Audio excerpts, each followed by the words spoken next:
Allahumma shalli wa sallim ala sayyidina Muhammadin wa ala ali sayyidina Muhammad. Qala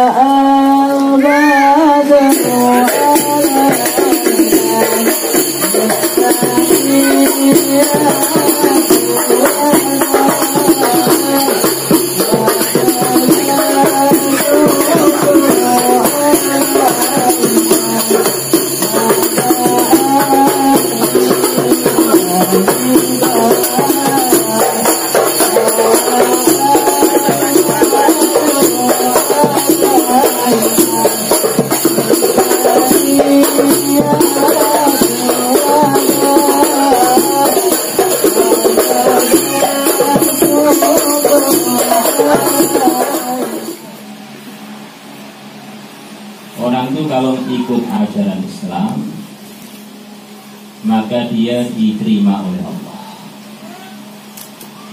Kalau dia tidak ikut, belum diterima oleh Allah. Maka kalau orang itu mengamalkan Islam 100%, 100% diterima oleh Allah. Kalau berkurang, ya berkuranglah penerimaan Allah dari dia. Maka Rasulullah SAW bercerita dalam hadis Tirmidzi, beliau melihat ada orang-orang beriman yang separuh badannya begitu indah bercahaya, separuhnya gosong seperti arang jelek sekali. Maka para ulama mengatakan maksudnya cerita Nabi tadi adalah orang-orang iman tersebut dulu ketika di dunia ngamalkan Islamnya separuh-paruh, akhirnya separuh badannya begitu indah, separuhnya terbakar. Walaupun akhirnya dimaafkan oleh Allah, akhirnya masuk surga. Kadang-kadang orang itu bilang dengan kurang serius, gak apa-apalah saya masuk neraka, yang penting suatu saat masuk surga. Api neraka ini bukan main-main. Ujung kaki kita kena sentuhan api neraka, otak kita akan mendidih saking panas. Padahal namanya daging itu bukan media yang baik untuk mengalirkan panas. Kita banyak bakar ikan, ujung ikan kita pegang, ujungnya kita masukkan ke api, ujung yang kita pegang tidak panas. Tetapi kalau api neraka berbeda, ujung sana kesentuh, ujung sini terbakar. Maka dikatakan oleh para ulama, andaikan penduduk neraka dikeluarkan dari neraka, kemudian mereka dimasukkan api dunia ini, tentulah mereka akan tidur nyenyak di api dunia.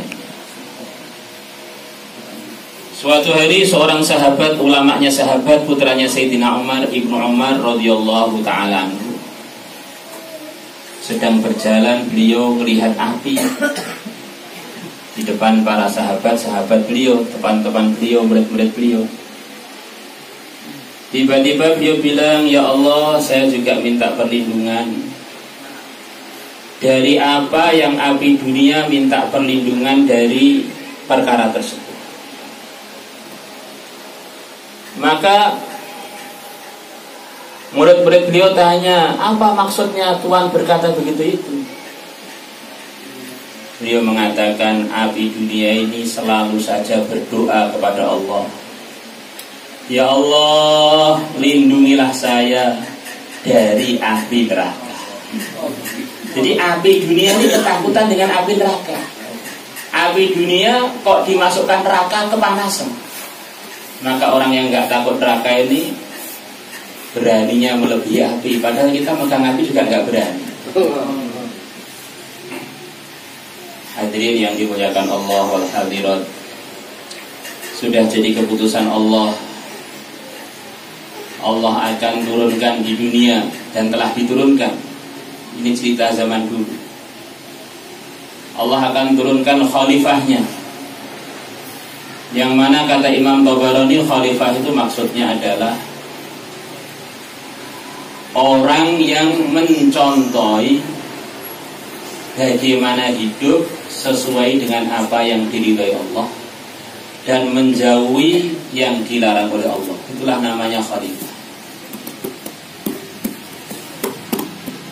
Yang mana begitu Allah berfirman kepada para malaikat, saya akan mengirimkan di dunia ini khalifah, maka para malaikat suci beliau mengatakan, ataj'alu fiha may yufsidu fiha wa yasfiku dima. Ya Allah, apakah Engkau akan menjadikan di dunia ini makhluk yang akan buat kerusakan di dunia dan akan mengalirkan pertumpahan darah? Para malaikat ini makhluk suci, tidak pernah berbuat dosa, maka firasatnya mesti tepat. Kata para ulama begitu. La ya'sub Allah ma amarahum wa yaf'aluna ma yu'marun. Para malaikat selalu taat kepada Allah. Maka karakter manusia kalau tidak ikut perintah Allah, itu karakternya diantaranya suka buat kerusakan dan suka buat pertengkaran. Maka Allah tawarkan amanah agama ini yang di dalamnya ada kesuksesan bagi yang mengamalkannya. Allah tawarkan kepada langit, bumi, dan gunung-gunung, semuanya tidak siap untuk menerima tugas ini. Tapi manusia siap menerima tugas, dan memang manusia layak untuk itu. Tapi Allah berfirman bahwa manusia ini punya kelemahan, yaitu suka berbuat yang tidak sesuai dan suka berbuat tanpa ilmu, ngawur. Suka berbuat yang tidak tepat disertai ngawur lagi. Inna 'aradna al-amanata 'ala as-samawati wal ardi wal jibal fa abayna an yahmilnaha wa ashfaqna minha wa hamalaha al-insan innahu kana zaluman jahula. Suka tengkar, suka berbuat kerasaan, suka berbuat kezaliman, dan suka ngawur. Dalam ayat yang lain, la zalumun kafar, manusia punya kelemahan adalah suka tidak bersyukur. Diberi macam-macam nikmat, tidak dirasa itu menguntungkan dia. Diberi nikmat agama, malah nggak dirawat, yang dirawat dunia yang akan dia tinggalkan. Dalam hal yang lain, di samping itu manusia ini punya nafsu, punya keinginan-keinginan dalam diri dia yang cenderung dorong dia untuk berbuat kemaksiatan. Innan nafsa la'ammaratun bisu'. Sesungguhnya nafsunya manusia ini sungguh banyak mengajak kepada keburukan. Di samping itu manusia punya musuh permanen yang telah Allah ciptakan untuk menjadi penggoda permanennya manusia. Inna syaitana lakum aduwwun fattakhidhuhu aduwwa innama yad'u hizbahu liyakunu min ashabis sa'ir. Sesungguhnya setan adalah musuh bagi kalian para manusia, maka jadikanlah dia musuh kalian. Sesungguhnya setan mengajak pengikutnya untuk masuk neraka yang begitu panas. Punya nafsu, punya setan, punya macam-macam kelemahan tadi. Padahal dia ini akan diberi tugas yang begitu besar, jadi khalifah. Maka Allah berkehendak pertama kali yang dikirim untuk jadi khalifah adalah seorang nabi. Nabi itu bahasa Arab ikut wazan fa'ilun, artinya orang yang dibimbing oleh wahyunya Allah. Nabi fa'il, maksudnya al-munabba ilaihi, yang telah diberi berita oleh Allah kepadanya, yang diajari langsung oleh bimbingan-bimbingan wahyunya Allah. Maka Allah ciptakan Nabi Adam. Begitu Allah ciptakan Nabi Adam kesepian katanya. Beliau tengok kanan, tengok kiri, kok sepi, gak ada temannya. Allah Maha tahu keperluannya Nabi Adam. Maka Allah ambil dari tulang rusuknya Nabi Adam yang sebelah kiri. Maka Allah ciptakan dari situ pasangannya di dalam mengemban amanah jadi khalifah di dunia. Allah ciptakan Siti Hawa. Siti itu bahasa Arab, artinya sayyidati, bahasa Arab yang diringkas. Sampai sekarang pun digunakan oleh orang-orang Arab. Untuk laki-laki Siti, untuk perempuan Siti. Jadi kalau orang itu dinamakan Siti, maksudnya wanita yang mulia. Sayyidi, laki-laki yang mulia. Siti atau Sayyidi, Siti atau Sayyidati, itu sama saja maksudnya. Dinamakan Hawa li'annaha khuliqat minal hayy, karena Hawa ini Allah ciptakan dari Nabi Adam yang telah hidup itu. Maka untuk mengenang itu, seluruh laki-laki selepas Nabi Adam, semuanya tulang rusuknya yang sebelah kiri lebih sedikit dari yang sebelah kanan. Untuk jadi renungan, kata sebagian ulama, bahwa dalam mengamalkan agama di dunia ini tidak akan bisa diamalkan dengan sebenarnya sebelum laki-laki dan perempuan kerjasama. Maka begitu Nabi Adam telah diberi pasangan, yaitu istrinya, yaitu Siti Hawa,